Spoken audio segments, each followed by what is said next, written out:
Hello friends, welcome back to my channel to a new blog. বড়োদেরকে অনেক প্রণাম এবং ছোটোদেরকে অনেক ভালোবাসা দিয়ে আজকের ব্লগটা এখান থেকে শুরু করছি। আর আজকের ব্লগটা আমি বিকেল থেকেই শুরু করছি। আর বিকেলবেলায় যে একটু দুপুরে একটু শুয়েছিলাম, তো বাবি তো সারা দুপুর ঘুমোলো না, তো আমি একটু শুয়েছিলাম। তারপর উঠে গিয়ে এই যে ওকে খাওয়াতে বসেছি, আর আমিও নিজে একটু চা নিয়ে বসেছি। আর ও দেখো না, বলছে বড় বিস্কুট দিতে হবে। মানে বড় বিস্কুট বলতে কি, এই বিস্কুটগুলোকে না, এগুলো রাস্ক বিস্কুট তো ফেলে ফেলে না সেগুলোকে সব ভেঙে দিয়েছে। তো ওই সবগুলোই প্রায় ভাঙা, তো ওকে ওই বিস্কুট দিচ্ছি, ও নেবে না, ওকে গোটা বিস্কুট দিতে হবে। কেন? অনেকটা খেছো? এই যে শেষের এইটুকু চাটা ওর জন্য প্রত্যেকদিন, বেশি খাবে না, আবার বেশি দিলে আবার বলবে অল্প দাও অল্প দাও। ওইটুকু চাটা রাখতে হবে, ও খাবে। পাগলি। ইস, গায়ে ফেললে?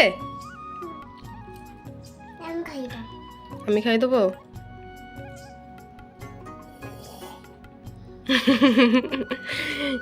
কোনো কোনো দিন অ্যাকচুয়ালি মানে এরকম টাইমটাতেই ঘুম থেকে উঠেই আর কি, বিকেল বেলাটাতে, তো ওর জন্য দুধ নিয়ে আসি, মানে ও পিডিয়াশিওর দিয়ে খায় আর আমি চাটা খাই। তো সেই বিস্কিট ডুবিয়ে খাবে, আর শেষে তো এরকমই করে প্রত্যেক দিন।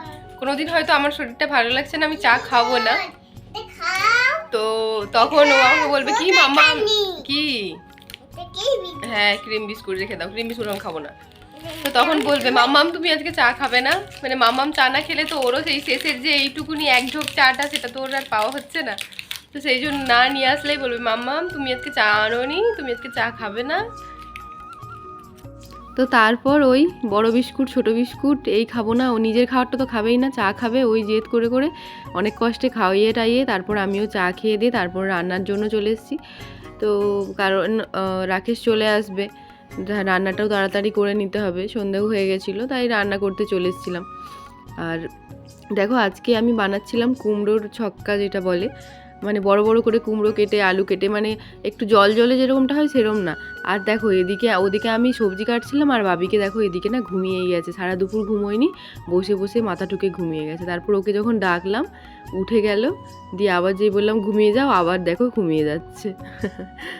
সারা দুপুরটা ঘুমোয় না জানো তো, মানে এমন একটা বাজে হ্যাবিট হয়ে গেছে, এই যে এখন ঘুমিয়ে যাচ্ছে দেখো, দিয়ে উঠবে 7টার সময়, মানে সন্ধ্যের দিকে 6টা-7টা করে ওঠে। তারপর আবার রাত্রেবেলাতে সে তো 1টা-2টোর আগে ঘুমোয় না, আর সকালবেলাতে আবার 10টার সময় ওঠে। তো 10টার সময় যদি ঘুম থেকে ওঠে, দুপুরে কি আর ঘুমোতে পারে বলো? তো ওইটাই হয়েছে ব্যাপার। আর তারপর দেখো ওদিকে আমি কুমড়ো টুমড়ো কাটার পরে না একটু ভেবেছি আজকে পান্তুয়া, মানে ওই গোলাপজাম যেটাকে বলে, ওটা বানাবো। তো ওই জন্য আমি এখানে একটা বড় চামচের 3 চামচ মতো ঘি নিয়েছি। তারপরে ওই ছোটো চামচটা যেটা দেখালাম, ওই ছোটো চামচেরই 3 চামচ আরও ময়দা নিলাম, আর ওই ছোটো চামচের 1 চামচ বেকিং পাউডার নিয়েছি। তারপর এই যে যখন এরকমভাবে একটা ক্রিমের মতো টেক্সচার আসবে, তো তখন দেখো আমি এই যে আমুলের দুধটা এখানে ইউজ করব 1 কাপ, ওটা আমি ইন্ডিয়া থেকেই নিয়ে এসেছিলাম। তো ওই 1 কাপ আমুল দুধ ইউজ করছি, বা তোমরা ওই 10 টাকার যে প্যাকেটগুলো হয় না, ওইগুলো ইউজ করলেও হবে জানো তো, ওটাতেও মোটামুটি হাফ কাপের মতো হয়ে যায়, অনেকগুলোই মিষ্টি হয়ে যাবে। তারপরে আমি এই যে ছোটো চামচ যেটা দিয়ে বেকিং পাউডার নিয়েছিলাম, ওটারই 5 চামচ নর্মাল টেম্পারেচারেরই দুধ দিয়ে আমি সবগুলোকে মাখিয়ে দিয়েছি। তারপর দেখো এই যে এরকম একটা চটচটে ডো তৈরি করতে হবে জানো, একদম শক্ত হয়ে গেলে হবে না, কিন্তু শক্ত হয়ে গেলে শক্ত হয়ে যাবে মিষ্টিটা ভেতরে। তো এইরকমভাবে ডোটা তৈরি করলে একদম পারফেক্ট মিষ্টি তৈরি হবে। আর তারপর দেখো 1 কাপ জল নিয়েছি, আর ওই 1 কাপেরই, মানে চা খাওয়ার যে কাপগুলো হয় ওই কাপেরই, আমার কাছে একটা কফি মগ ছিল আমি ওটারে নিয়েছি, ওই কাপের 1 কাপ জল 1 কাপ চিনি, আর এলাচটা শেষ হয়ে গেছিলো তাই একটা তেজপাতা দিয়ে দিলাম। তো দেখো এই যে মিষ্টিগুলো আমি গোল করে নিয়েছি। তারপর তেলটাকে একদম হালকা হিটে রেখে, মানে লো ফ্লেমে না আর হাই ফ্লেমেও না, মাঝামাঝি একটা ফ্লেমে রেখে এই যে মিষ্টিগুলো আমি তেলটা গরম করে ছেড়ে দিচ্ছি। আর খুব তেল গরম হয়ে গেলে দিলে হবে না, হালকা হালকা গরম থাকবে সেরকমই দিতে হবে। তারপরে এই যে উল্টে পাল্টে ভেজে নিতে হবে। আর এদিকে তো জলটা ফুটে গেছে, আমি এখান থেকে মিষ্টিগুলো তুলে এখানে ডাইরেক্ট দিয়ে দিলাম। তো তারপর এটাকে আমি হাই ফ্লেমে কিছুক্ষণ ফুটিয়ে নিয়ে এটা ঢাকনা চাপা দিয়ে একটু ফুটতে দেবো। তো চলো ততক্ষণ কুমড়োর তরকারিটা বানিয়ে নিই। তো ওটা ফুটছে ওদিকে, আর এদিকে কুমড়োর তরকারিটা তো বসিয়ে দিয়েছি। তো তেলের মধ্যে কুমড়োগুলো দিয়ে ঝটপট করে রান্নাটা করেই নিই। আর এই দেখো ঢাকনা খুলতেই দেখো একদম ভাবটা এসে ক্যামেরাতে লাগলো, ক্যামেরাটা সামনে ছিল। তো দেখো এই যে এটা না একদম রেডি হয়ে গেছে, গ্যাসটা বন্ধ করে দিই। আর শরীরটা না আমার খুব একটা ভালো না জানো তো, তাই রান্নাবান্না করারও আর ইচ্ছে নেই। আর এই যে এটা যেহেতু গোলাপ জামুন, তো সেই জন্য একটু গোলাপের জল দিয়ে দিচ্ছি এখানে। আর কি বলো তো, ওই যে বলছি শরীরটা ভালো নেই, অ্যাকচুয়ালি সর্দি হয়ে গেছে, ঠান্ডা লেগে গেছে, আর এই সবগুলো হয়ে গিয়ে এমন হয়েছে না, ভালো লাগছে না আর কিছুই। তো তার সাথে সাথে মনটাও ভীষণই খারাপ জানো তো। আমরা মানে ইন্ডিয়া চলে যাব, কবে যাব মেন আজকে যেটার উদ্দেশ্যে ভিডিওটা বানানো, যে ইন্ডিয়া আমরা কবে যাচ্ছি। ইন্ডিয়া আমরা খুব তাড়াতাড়ির মধ্যেই যাচ্ছি, আর সেই কারণে মনটাও ভালো না। আর দেখো এই যে রাকেশ অফিস থেকে চলে এসেছিলো, তো ওকে ওই যে গরম গরম মিষ্টিটা দিলাম, তো ও খাচ্ছিল মিষ্টিটা। আর তখন না আমার ফোনের ক্যামেরা চার্জ শেষ হয়ে গেছিলো আর কি। আর আমার মনেও নেই ফোনটা নিয়ে অন্য একটা ফোন নিয়ে যে ভিডিও করব, শরীর ভালো না থাকলে যেটা হয় আর কি। তো এই যে কুমড়োর তরকারিটা ওদিকে হয়ে গেল, ভাজা মশলা দিয়ে নামিয়ে দিলাম, আর বাবির ওদিকে ডালটা হচ্ছে। আর দেখো ভিডিও করতে করতে রান্না করলে যা হয় আর কি, তরকারিটা পড়ে গেল ঢালতে গিয়ে, তো ওটা প্রথমে পরিষ্কার করে দিলাম, তারপরে এই যে ভাজা জিরের গুঁড়োটা ওটার ওপর দিয়ে ছড়িয়ে দিচ্ছি। আর আমরা ইন্ডিয়া চলে যাব বলে জানো তো রাকেশেরও মনটা খুব ভীষণ খারাপ, মানে একটা ছোট বাচ্চার সাথে থাকতে থাকতে এতদিন একসাথে ছিলাম, পুরো একটা বছর তো মানে একসাথেই ছিলাম, তো তারপরে চলে যাব, তো কিছু অনেক কটা দিনই বাইরে ওকে ছেড়ে থাকতে হবে, ও আমাদেরকে ছেড়ে থাকবে, তো সেই জন্যেই মনটা অনেকটাই খারাপ। আর তার ওই জন্য ওকে আমি বললাম কি যে ইন্ডিয়া তো চলেই যাব, তুমি বলো কী কী খেতে চাও আমার হাতে।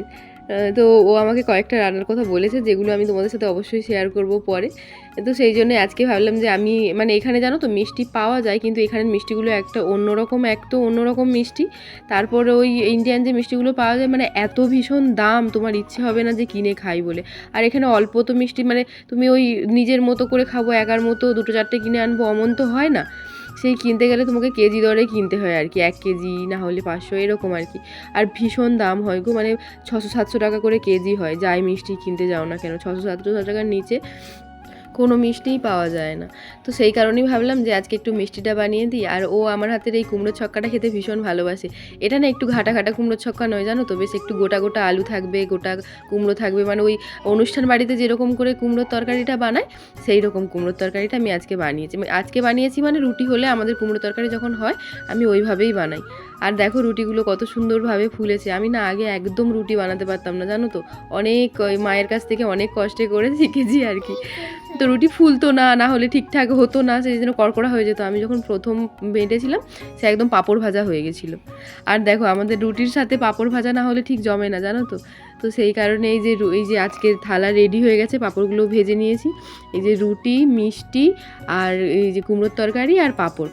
তো রাকেশ বললো কি এই যে মিষ্টি বানিয়েছো তুমি না 2টো মিষ্টি রেখে দেবে জানো তো, কাল সকালবেলাতে আমি ওই অফিসে মানে ব্রেকফাস্টটা করবো রুটি আর মিষ্টি দিয়ে, মানে ব্রেড যেটা আছে ও বলছে অনেক দিন মানে ওই দোকানের যে লম্বা লম্বা পাউরুটিগুলো হয় না সেগুলো দিয়ে মিষ্টি দিয়ে রাকেশ খেতে ভীষণ পছন্দ করে। ও যখন বাড়িতে থাকতো প্রায় সকালবেলাতে ও ওগুলো খেত। তো এখানে তো আর সেসব পায় না, তো সেই জন্যই যেই দেখেছে পান্তুয়া মিষ্টি বানিয়েছি, তো ব্রেডটাও আছে, তখন বলছে ঠিক আছে আমাকে তাহলে ব্রেকফাস্টে কালকে ওটাই দিয়ে দিও, ওটাই খাবো, আর অন্য কিছু দিতে হবে না। সেই রোজ রেগুলার একই রকম ভালো লাগে না, ব্রেড বাটার না হলে ব্রেড ডিম দিয়ে অমলেট, সব দিন তো একই রকম ভালো লাগে না, তাই বললো যে একটু স্বাদ পরিবর্তন করব, আমাকে ওটাই দিও। তো চলো আজকের ব্লগটা এখানেই শেষ করছি, ও খেতে বসে গেছে, আমি এখন খেয়ে নিই। তো ভালো লাগলে লাইক কমেন্ট শেয়ার করো, দেখা হচ্ছে অন্য আরেকটি ব্লগে।